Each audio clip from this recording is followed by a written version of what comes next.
গুলশান 2-এ সরকারি বাসভবনে আমি বসবাস করি। সুতরাং আমি মনে করি এই মণ্ডপটি আমারও নিজস্ব মণ্ডপ এবং এখানে সেই হিসাবে নিজের মণ্ডপ হিসাবে আমি এখানে আজকে অতিথি হিসাবে, এবং অতিথি বলবো না, নিজের ইচ্ছায় আমি এখানে এসেছি আমার পরিবারবর্গ নিয়ে।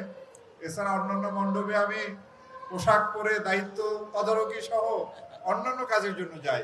আজকে এখানে আমি এই পূজার এই অনুষ্ঠান উপভোগ করার জন্য আসতে পেরে, এবং আপনারা আমাকে যেভাবে এবং আমার পরিবারকে যেভাবে গ্রহণ করেছেন, এই জন্য আমি সত্যি আন্তরিকভাবে অত্যন্ত কৃতজ্ঞ এবং আপনাদেরকে জানাই অসংখ্য ধন্যবাদ।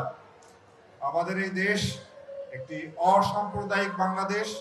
আমরা এখানে সব ধর্মের, সব বর্ণের, সব গোত্রের মানুষ একত্রে বসবাস করব, এবং এক একজনের অনুষ্ঠান যেন আমাদের সবার অনুষ্ঠান। আমার তো মনে পড়ে আমি সেই ছোটবেলায় যখন স্কুলের ছাত্র ছিলাম, পূজার বন্ধে কত না আনন্দ করেছি, কত না ঘুরে বেরিয়েছি, এবং আমার সাথে যে হিন্দু বন্ধুরা আমাদের ঈদের সময় আমাদের বাসায় আসতো, বেড়াতো। এরকম একটি চমৎকার পরিবেশ আমরা দেখেছি, এবং সেই পরিবেশ অব্যাহত থাকবে এই আশাবাদ ব্যক্ত করি। আমরা সেদিনই অত্যন্ত খুশি হব, আনন্দিত হব, যখন আমরা এই জাতীয় উৎসবগুলি এই আইন শৃঙ্খলা রক্ষাকারী বাহিনীর এই বেষ্টনীর ভিতরে যাতে করা না লাগে, আমরা যাতে নিজেরাই অনুষ্ঠান করতে পারি, সেই দিনটি হবে আমাদের চরম আনন্দের দিন।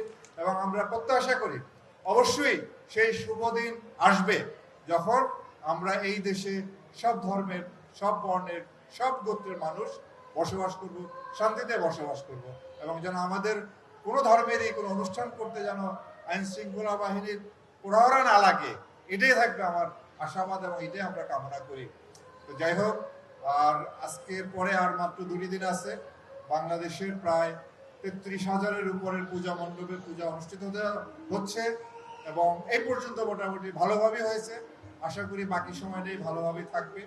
কেবলমাত্র কতিপয় কাপুরুষ এবং অসুস্থ মন মানসিকতার কিছু লোক দ্বারা কিছু প্রায় 49টা মণ্ডপে সামান্য কিছু ঘটনা ঘটেছে, এবং প্রতিটা ক্ষেত্রেই আইন শৃঙ্খলা রক্ষাকারী বাহিনী কঠোর ব্যবস্থা নিয়েছে।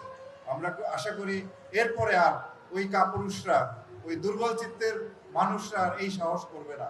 তো যাই হোক, আমাদের দিনগুলি শুভ হোক, এবং আগামী বছরে, এই বছরের এটা সুন্দরভাবে সম্পন্ন হবে, এবং আগামী বছরে আমরা আরো জাঁকজমকপূর্ণভাবে এই দেশে এই উৎসবগুলি পালন করব।